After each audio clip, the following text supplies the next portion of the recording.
गूंज। रात के ठीक 1 बजे तेज बारिश और कड़कड़ाती बिजली में अपने घर की बालकनी में खड़ी सुमन खोई खोई कुछ सोच रही थी। अंदर आ जाओ ना। उसके घर के अंदर से आवाज आती है। तब भी सुमन काले अंधेरे में खड़ी न जाने किसका इंतजार कर रही थी, जिसमें से एक औरत अपने 2 बच्चों के साथ उसके पास वाले घर में लाल रंग की एक कार से उतरती है और बारिश में भागती हुई सामने वाले घर में चली जाती है। हेलो, कौन? मेरा कुछ सामान तुम्हारे पास है, लौटाओगी नहीं? आपका क्या सामान? कौन है आप? और मैं तो इस घर में कुछ सेकंड्स पहले ही आई हूँ। आपको यहाँ का नंबर कैसे पता चला? मम्मी, हो सकता है कि जो फैमिली यहाँ पहले रहती हो, ये कॉल उनके लिए हो। नहीं नहीं, ऐसा नहीं है। बाहर कड़कड़ाती बिजली एक अनजान आदमी के फोन ने नेहा को डरा दिया था। वो फौरन कॉल रख देती है। चलो बच्चों, कमरे में चलते हैं, मैं तुम्हें सुला देती हूँ। पर यहाँ इतने अंधेरे में तो कुछ भी नहीं दिख रहा मम्मी, फ्लैश लाइट ऑन करो ना। नेहा फ्लैश ऑन करती है, जहां उसे ऊपर जाने की सीढ़ियां दिखती हैं और चारों तरफ सफेद कपड़ों से ढके हुए फर्नीचर। तभी नेहा की 3 साल की बेटी उससे कहती है, मम्मा घोस्ट। नो माय लव, ये तो व्हाइट क्लोथ्स हैं। चलो ऊपर, मम्मा आपको स्टोरी सुनाएगी, सुननी है ना? चलो चलो चलो। नेहा स्ट्रॉबेरी को गोद में उठाती है और रोहन के साथ सीढ़ियां चढ़ना शुरू करती है। एक एक कदम उसे ऐसा एहसास हो रहा था मानो वो सीढ़ियों पर नहीं दलदल में कदम रख रही हो। ये मेरे पैर सीढ़ियों में धंस क्यों रहे हैं? बहुत देर चलने के बाद सीढ़ियां खत्म होती हैं। ऐसा लग रहा है मानो मैं जन्म से बस चल ही रही हूँ।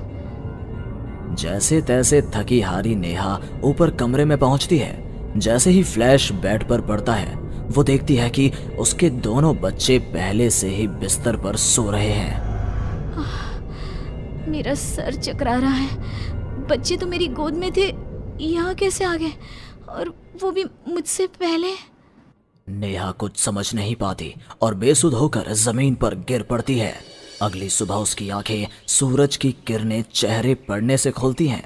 नेहा बालकनी में जाती है, जहां उसे सुमन अपने बालकनी में खड़ी दिखती है। ऐसा लग रहा था मानो सुमन रात भर से वहीं खड़ी थी। सुमन नेहा को मुस्कुराकर देखती है। हेलो, मैं यहाँ कल ही शिफ्ट हुई हूँ। मेरे हस्बैंड का यहाँ ट्रांसफ़र हुआ है। आसपास कहीं घर ही नहीं मिला, तब 40 किलोमीटर दूर यहाँ ये घर मिला। आप यहाँ पर कब से हैं? पता नहीं, सालों हो गए, यहाँ कोई आया ही नहीं। पर अब तुम आई हो तो राहत सी लगी। आओ ना घर पर। हाँ हाँ, क्यों नहीं, मुझे भी कंपनी मिल जाएगी। वैसे कल रात ना यहाँ कुछ अजीब महसूस किया मैंने। मैं आकर बताती हूँ। नेहा सुमन से मिलने उसके घर जाती है और पिछली रात हुए इंसिडेंट के बारे में उसको बताती है। ये तो कुछ भी नहीं है नेहा, ऐसे तो कई इंसिडेंट्स मेरी एक फ्रेंड के साथ भी हुए हैं और रोज होते ही हैं। सुमन अपनी कार में बैठी अपने नए ठिकाने की ओर बढ़ रही थी। जंगल के बीच से गुजरती वो खुद से कहती है, ये सिविल इंजीनियर्स की लाइफ ना बड़ी मुश्किल है। कहाँ जंगल झाड़ी में रहना पड़ेगा।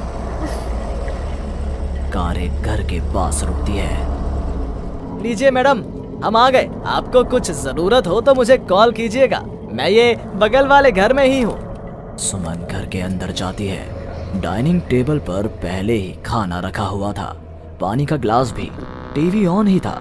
ऐसा लग रहा था मानो अभी अभी यहाँ कोई था या है।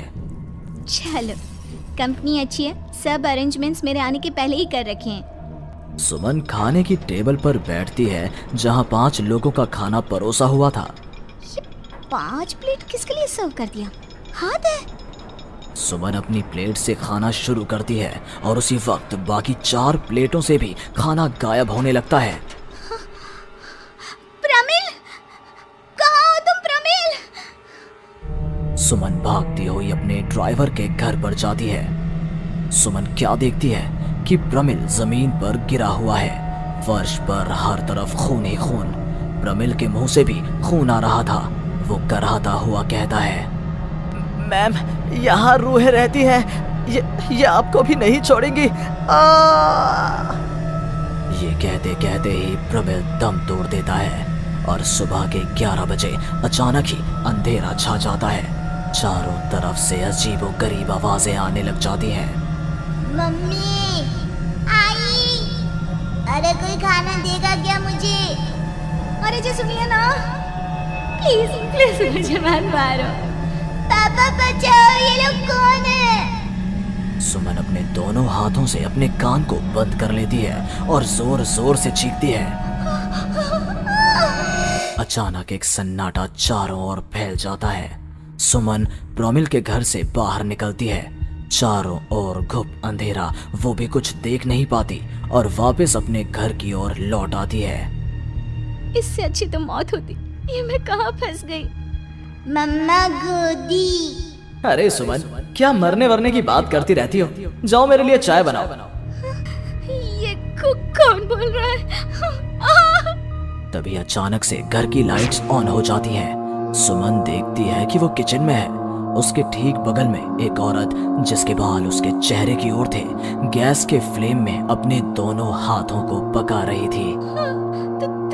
तुम कौन हो तुम, और यहाँ क्या कर रही हो? इनको बहुत पसंद है मेरे हाथों का खाना, तो मैं भी चखवा दूं क्या?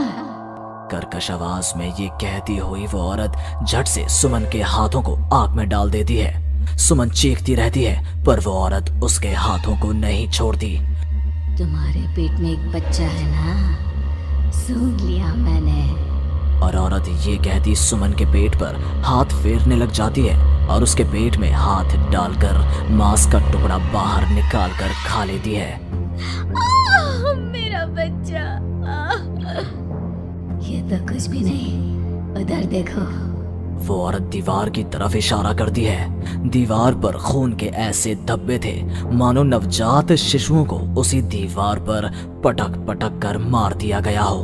तभी वहां लगभग 5 साल का एक बच्चा आता है। उसका शरीर पूरा सफेद और आंखें काली थी। माँ, भूख लगी है। वो औरत अपने आग में सेके हुए हाथ को वहीं पास में पड़े चाकू से काटकर बच्चे को खाने को दे देती है। सुमन तो समझो अब मर ही चुकी थी।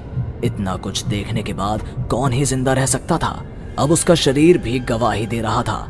एक कदम भी चलना मुश्किल था। वो दीवार को पकड़ पकड़ कर बाहर हॉल में आती है, जहां डाइनिंग टेबल पर 5 लोगों को बैठा देखती है। बिना सर का एक आदमी टेबल पर अपने बीवी और 3 बच्चों के साथ बैठा था। सभी सुमन की ओर देखते हैं। मम्मी, तुम मेरी मम्मी बनोगी। यहाँ हमारी जैसे बहुत से लोग रहते हैं, बहुत सारे। फिर उस लड़की का क्या हुआ? वो अब जिंदा है? हाँ, उन लोगों को एक जिंदा इंसान भी चाहिए था, जिसे वो रूहें रोज मारे, रोज। पता नहीं कितनी ही रूहें हैं, आज भी 1-2 तो दिख ही जाती हैं। वो लड़की तो बस निकलने का राह ढूंढ रही है, पर वो निकलेगी कैसे? क्या कोई तरीका है? हाँ, किसी और को उन रूहों के हवाले कर देना, यही एकमात्र रास्ता है। तो उसने किसे उन आत्माओं के हवाले किया? किया नहीं, अब करेगी। तुम्हें ये वही घर है और वो लड़की मैं हूँ। अलविदा नेहा।